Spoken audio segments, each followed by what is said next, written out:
everyone, Alexa Dunn here, and today I'm going to be talking about the YA young adult science fiction market.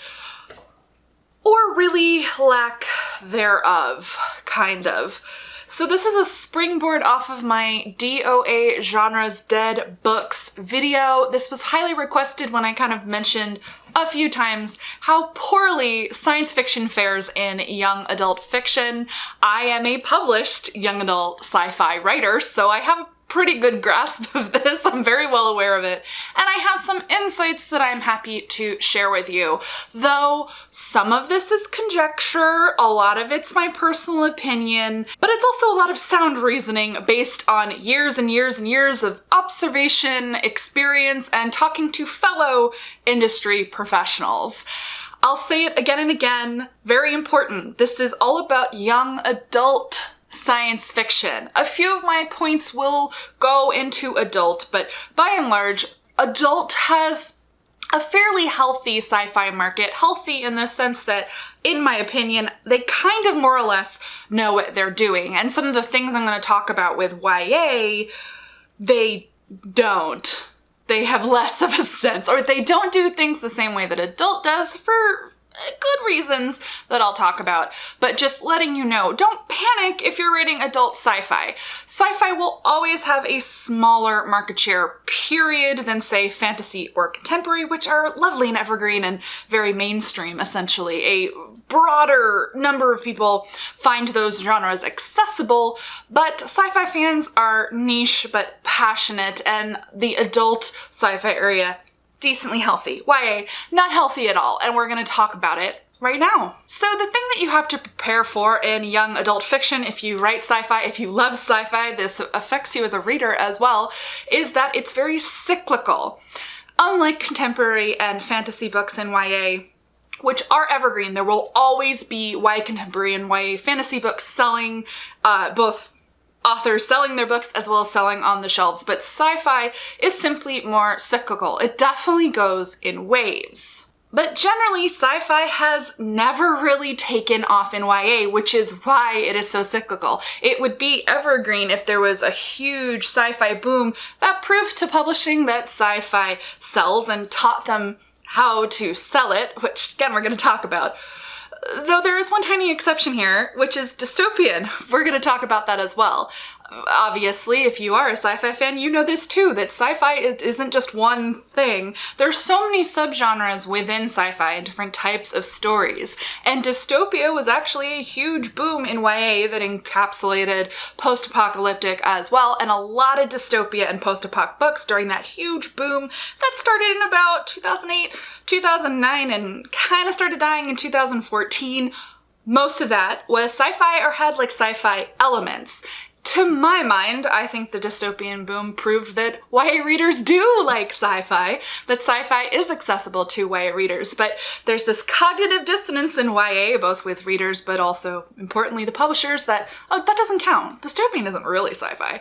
YA readers don't like sci-fi, so we just can't buy as much, guys. They don't buy it. Which, yes, kind of true, but double-edged sword. Correlation is not causation. But this is all to say that currently sci-fi is super dead in YA. My book, Brightly Burning, and then Stars to Seal, which is the second book in my book deal, got in at almost the very end of what I call a micro trend, a mini trend of YA space books. I saw it coming. I wrote that darn book as fast as I could because I have been watching sci-fi for years and years and years because I'm a sci-fi writer, and my first two books, sci-fi, face planted real hard because it was during a dead space in the market. So I got my foot in during that little mini boom, and the door is pretty firmly closed behind me. The last YA space book that sold and got a deal was last year, and I was pretty shocked that it did, because it had been 6 or 8 months since one had sold. I thought it was totally dead and then one sold, but the point is, if you look at books coming out, you'll notice that there's nothing on the schedule for 2020, 2021, 2022 that you could really call firmly YA sci-fi, YA space books. Famous people don't count. We are going to talk about outliers.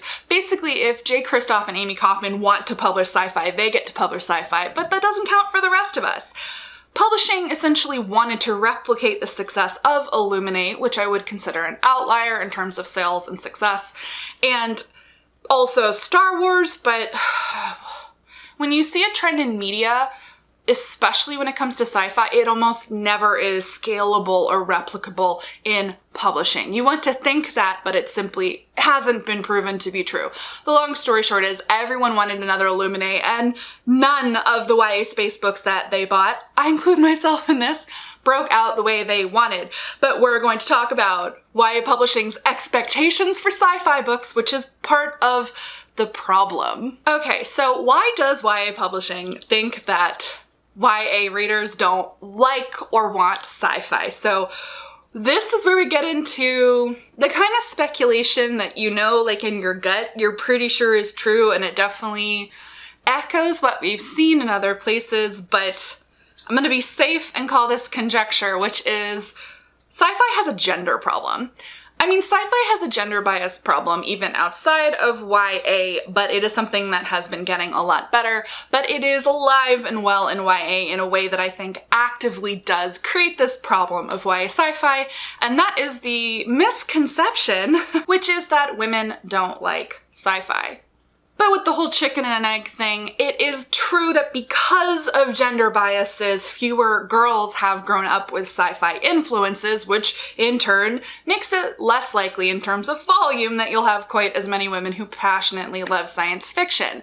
This is slowly but surely changing over time, especially with things like the reboot of Doctor Who and just more dads sharing the sci-fi things they love with their daughters, as well as things in YA. I do think, and this is why it pains me that there aren't quite as many YA sci-fi books, I think those YA sci-fi books, middle grade sci-fi books, that is what gets more kids, period, regardless of whether they're boys or girls, into science fiction. You need these formative media properties. That's how you get more people into it. But I'd say with reasonable confidence that a nice slice of my generation, millennials who started reading YA and now we make up the bulk of the adult readership of YA, and probably a chunk of Gen Z, though I do believe it's getting better, aren't massive sci-fi people, are way less statistically likely to be sci-fi people. So the problem here with YA, and this is all about assumptions that I don't necessarily agree with. I'm a girl who likes sci-fi, but I didn't grow up with it, which I think actually kind of puts a little stock in the idea. YA readership is dominantly made up of women and girls. Most readers of YA are women. And since there's an idea that girls and women just don't like sci-fi as much, thus it's less profitable, thus publishers are less likely to buy it. But also, I want to talk about who works at publishers. Human beings make purchasing decisions at publishers, and what I have found by and large in my experiences in publishing is the circle, the people in publishing who like sci-fi, like genuinely like it, not just like it, who love it, who actively consume it, not just in pop culture and media that helps, but in books, who understand it, who know how to edit it, who know how to cover it, market it, push it to readers. It's a really small number. Generally speaking, if you are an aspiring writer of science fiction or even one who's got their foot in the door, the list of agents who readily accept and love sci-fi is small. The list of editors to whom to submit those projects is pretty small. And then you have to hope that those editors can push through those books at acquisition, convincing a team of sales and marketing people who most likely are on the more mainstream side and don't like sci-fi that they should buy this sci-fi. Very often sci-fis get shut down in the acquisitions room because sales and marketing says, we don't know how to sell this. Girls don't like sci-fi. YA readers don't like sci-fi. It is a vicious cycle. And even if you do get acquired, I have seen time and time and time again and again, if you're a sci-fi reader, you've probably noticed this in covers.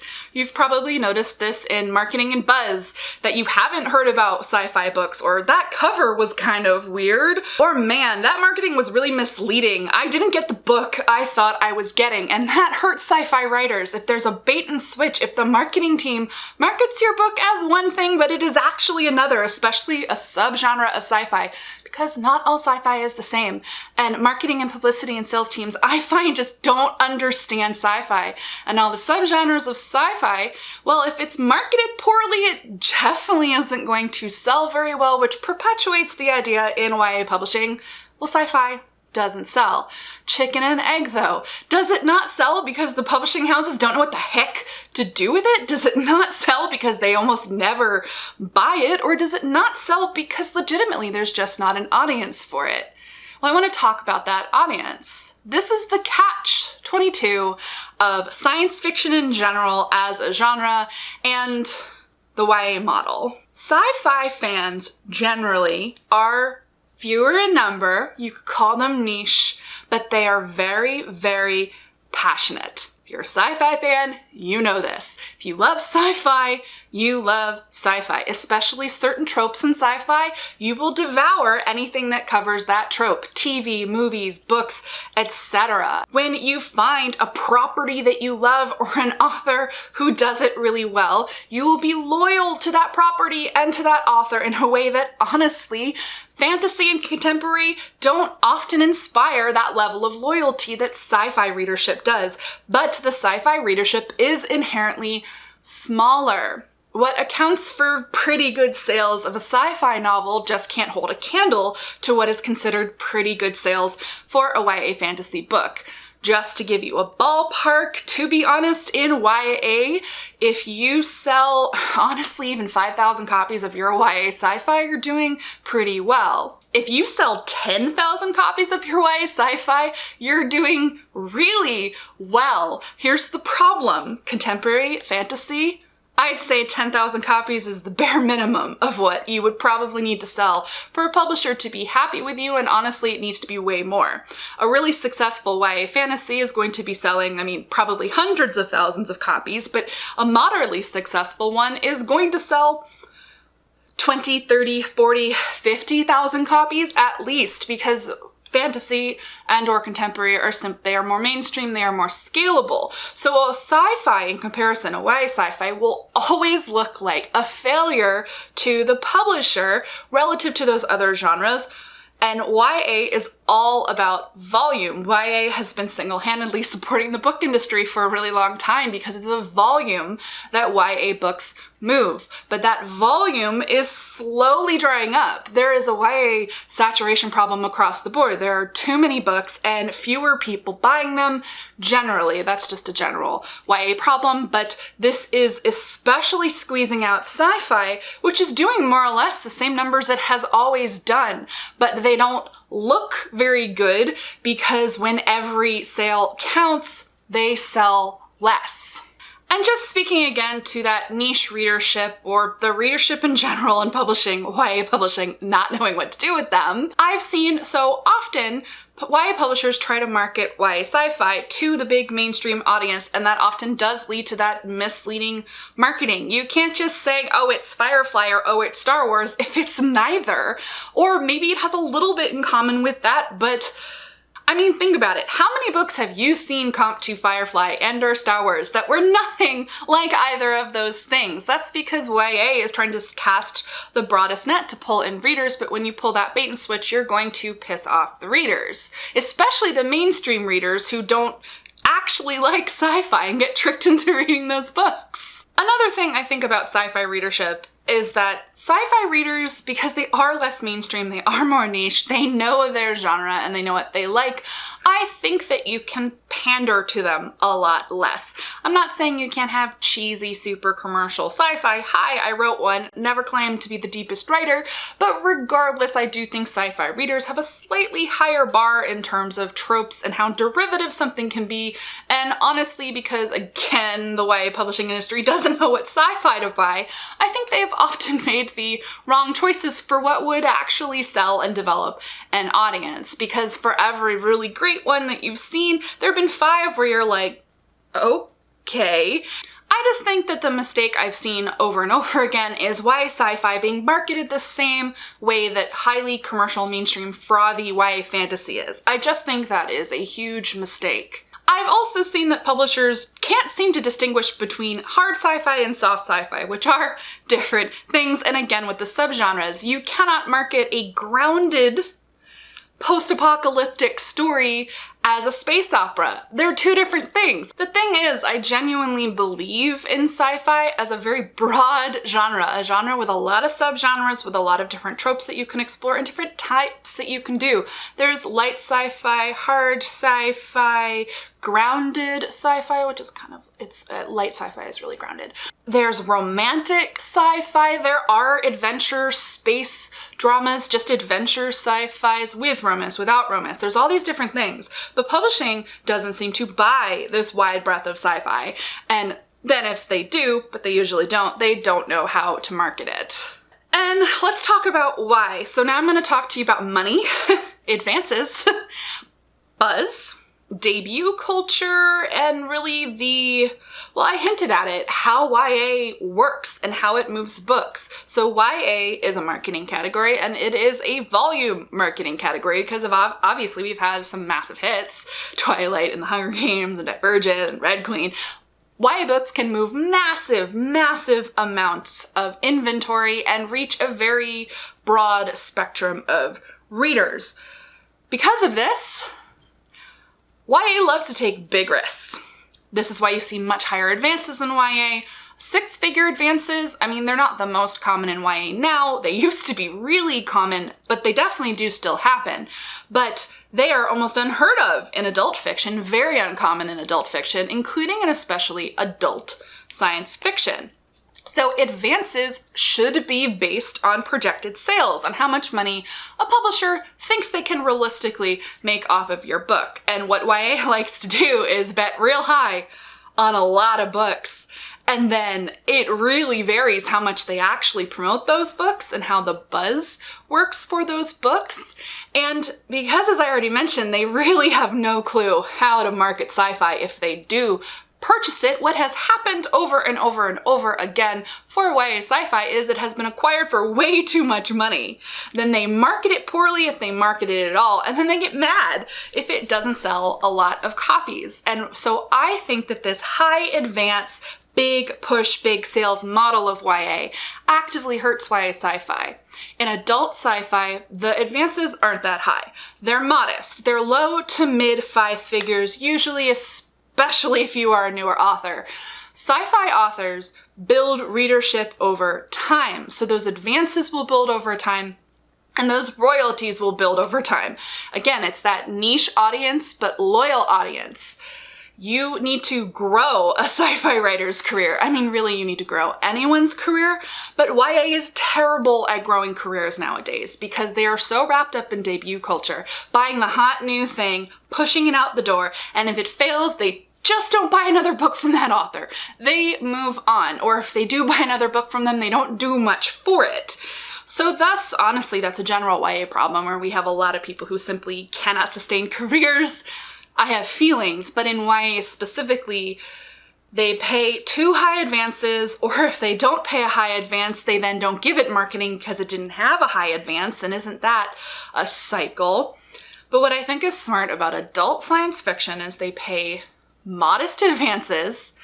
They do marketing for them because they know they have to market and market well to reach the audience.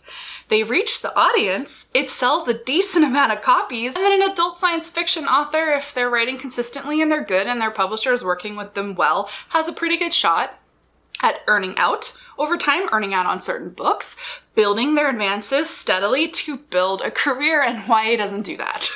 YA is not built for that kind of career. And I think that is what has killed so many competent, not just competent, excellent YA sci-fi writers. They cannot sustain a career in YA. Or what happens often because of that cyclical thing again, where sci-fi dies regularly, and it tends to die for 3 to 5 years at a time, by the way. It had just died when I finished my first book, and darned if it didn't take 4 years for me to sell. That was the life cycle of sci-fi being dead for a while. What I have seen over and over again in the past and is happening right now, guys, sure, you get your foot in the door with a sci-fi, maybe you get to publish 1 or 2, and then they don't do great numbers relative to everything else. I look up numbers on these sci-fi books regularly because I'm really interested in the market and sales, and by I look them up, I mean my agent does. My agent and I, my agent who reps sci-fi, talk about this stuff all the time. I'm interested in the numbers, and she gives me incredible insights into what's going on in the industry. And we look up these sales numbers. They're selling pretty well. You know I'm not going to tell you my sales numbers, but I am very happy with them. I am not a massive breakout star or bestseller, but I'm a sci-fi writer. Of course I'm not. I've sold pretty well, but nothing compared to fantasy or contemporary. But I'm in pretty good company. Like, I know the sales of some of those sci-fi writers you probably know and like. I am confident about the average numbers that sci-fi books do. And what I can tell you has happened and is happening right now is sci-fi writers, not just me, are told by their publishers, we're definitely interested in working with you and buying another book, it just can't be sci-fi. That's what happens. When the trend dies, the existing sci-fi writers often aren't allowed to continue writing sci-fi, which contributes to the sci-fi books drying up and going away. Only certain massive authors get to continue writing sci-fi. Hello from the future! I time traveled. But really, seriously, so the last 8 minutes of my footage that I filmed last week for this very sci-fi video that you're watching, got completely garbled. The audio was unusable in the last 8 minutes of footage, so have to refilm the very last part of this video. We're almost done. That's what sucks about it. I was so close to the end, so hi, different me, future me, different outfit. Let's get back into it. So the kind of broad conclusion I want to draw here is that YA, generally speaking, is a pretty broad commercial genre. That's how it has been built and primarily nurtured. There are, of course, always kind of niche, more literary, quieter books, but they don't predominantly make up what YA is, and thus the model of throwing money at books, lots of buzz, push, trying to get a big bestseller out of a YA title, I don't really think that's going to change, and as long as it doesn't change, sci-fi is always going to get some short shrift. Also, because I've been editing this video, so now you're getting like my do-over, I do want to say that, of course, some of the points I discussed in this video of some of the problems draw on the gender binary and generally go into gendered discussion. I know it's not completely ideal, but I was trying to communicate what I believe some of the barriers to sci-fi are in young adult publishing specifically. I'm sharing what I have observed as biases that people have and ideas that they are kind of promoting about sci-fi. Just the disclaimer that what I have said doesn't necessarily reflect my views. I mean, I'm a woman who likes sci-fi and writes sci-fi, and also it's not all about men or women. This aspect of the discussion, of course, completely ignores non-binary genders, etc., so on and so forth. But just kind of disclaiming that. Okay, now to the part that got completely lost. So just in the spirit of real talk, because as hard as all of this is to discuss and hear, I do consider it one of my responsibilities as a YA sci-fi author to counsel and mentor and help other sci-fi authors whenever I can, just to share some of my thoughts and experiences to better prepare those writers for the industry and or save them pain. This is what fellow YA sci-fi writers did for me coming up, and I really appreciated it. Even though, of course, I always held the hope that I would be the exception, and on 2 of those books, I wasn't the exception. The market didn't work in my favor. I was glad to have been prepared because I didn't go in completely blind. So to that end, the last thing that I want to share with you just about the current state of the YA sci-fi market so that you can prepare yourselves is that I have observed a pretty concrete trend of agents, the agents who do represent YA sci-fi, they're just not signing very much of it anymore. Because sci-fi is currently in a bit of a fallow period, agents can't sign what they can't sell, or it's irresponsible to sign a lot of projects that they can't sell, knowing that they can't sell them. You can completely love a book, love a writer, but if the project isn't saleable, it's almost unethical. I mean, not a hard line unethical, but there are ethical questions of signing that person. And I guess you could, but you'd have to tell them it's a long shot. And I do have friends who were told this. They were signed on sci-fi projects or offered on sci-fi projects. And the agent was really, really honest. I love this, but it is a long shot, but I want to work with you. But just as often, and specifically recently, because I am friends with a lot of YA sci-fi writers and I mentor YA sci-fi writers, I can tell you what has been reported back from the query trenches, which is even agents who represent sci-fi and have sold it are writing back very warm, apologetic rejection emails, even on fulls, that they just can't in good conscience take on this project because there isn't a market for it currently. This, of course, isn't across the board every single agent, but I've observed enough of it from multiple agents who I would consider go-tos for YA sci-fi that I do think that it bears mentioning. Another thing I have noticed recently that contributes to the barriers to sci-fi in YA publishing is several of the best editors for YA sci-fi, like editors who would be on a YA sci-fi sublist, who are on my YA sci-fi sublist, and others have left publishing to become agents. So some of the best people to sell sci-fi to, including my own editor, no longer work at publishers where they can buy sci-fi. They're agents instead.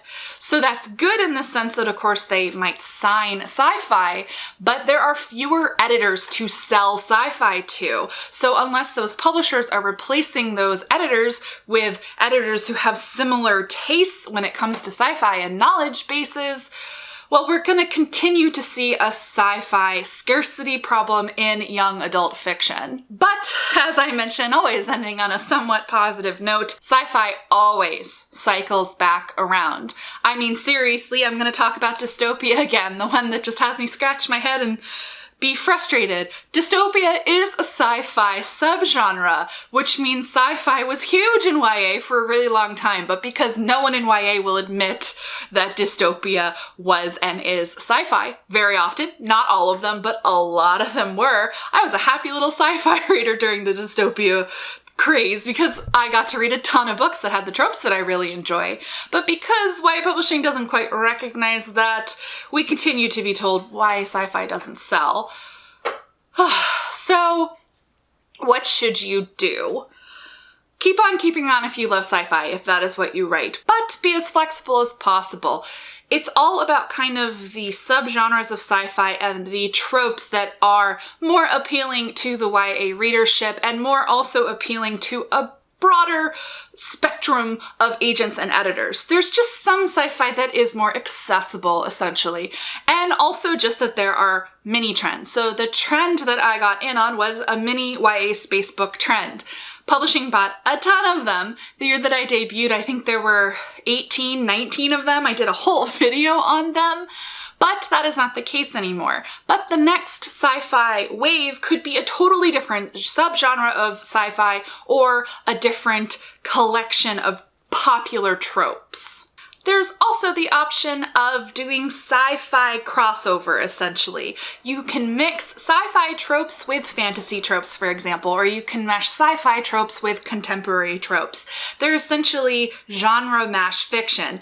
Now, YA also has a problem with, I don't know how to market it when things are multi-genre, but things do get through. So I've seen some great, more like science fantasy books being bought. So don't be afraid to be creative with how you are writing sci-fi. And also, essentially, with the contemporary mesh, that's more grounded sci-fi. And grounded sci-fi is often more accessible. Sometimes, however, the answer is to either leave YA sci-fi behind, write something completely different, write a fantasy, write contemporary, write a thriller, only if you love it. I never encourage writers to be inorganic in what they write because you're not going to write a great book. You should always love the book that you're writing, but if you do have multi-genre interests, sometimes it's best to lean into something else and lean away from sci-fi. Or the other thing that I have seen happening increasingly, I'm seeing this trend among my writer friends,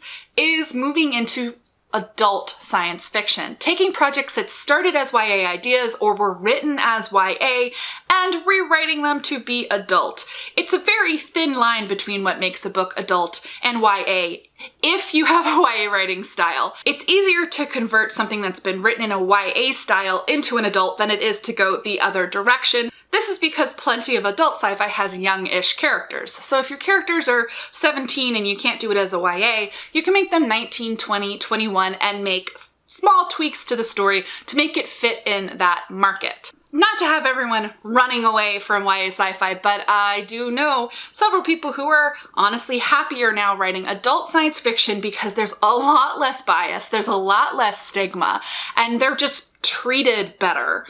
Ultimately, that is what makes me so sad about this topic. YA sci-fi just feels like the red-headed stepchild in YA, and it's just not treated particularly well. I don't think it's malice. I think it's just discomfort. And what really has to change, and I do kind of have faith will change, is there just need to be more industry professionals who understand sci-fi, who can then successfully purchase it, get it to market, and prove that the readership exists even though it is smaller, and or grow that readership. A lot of people don't realize they like sci-fi until they realize that some of the tropes and things that they enjoy in popular culture and media is sci-fi. Now, it can't always be delivered as like a hard sci-fi punch in the face, but that's why light, ungrounded sci-fi is really, really valuable. All it takes is one property as a nice gateway drug and you get hooked. I mean, this is how I got into sci-fi as an older person. I got into Battlestar Galactica and Doctor Who at around the same time, both of which I think are pretty accessible science fiction properties, and of course getting into them, I realized some of my favorite books and movies when I was younger were very obviously sci-fi, but I never thought of myself as a sci-fi person. The Giver was one of my favorite books, and I loved the movie Gattaca. So ultimately, I think the most important thing is we gotta keep on keeping on. We have to keep trying, because I genuinely believe in the value of having all sorts of media properties for people in general, but especially young people, that honor the roots and traditions of sci-fi, which is an amazing genre. And so it makes me sad that YA publishing doesn't quite know what to do with it. But it's gonna cycle back again because it always cycles back again, and I'm genuinely excited and keen for when that happens. I can't tell you exactly when, but hey, sci-fi writers, do what I did. Keep on keeping on.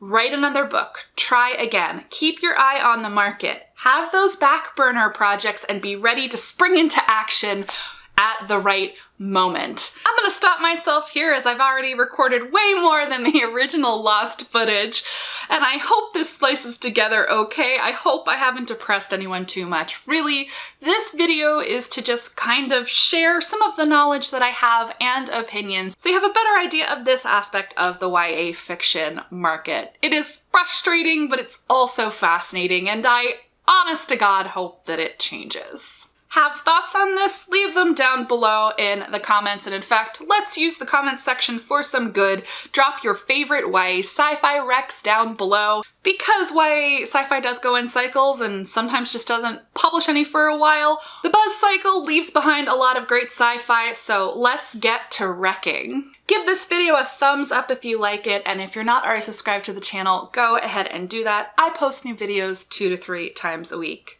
Thank you so much for watching, and as always, guys, happy writing.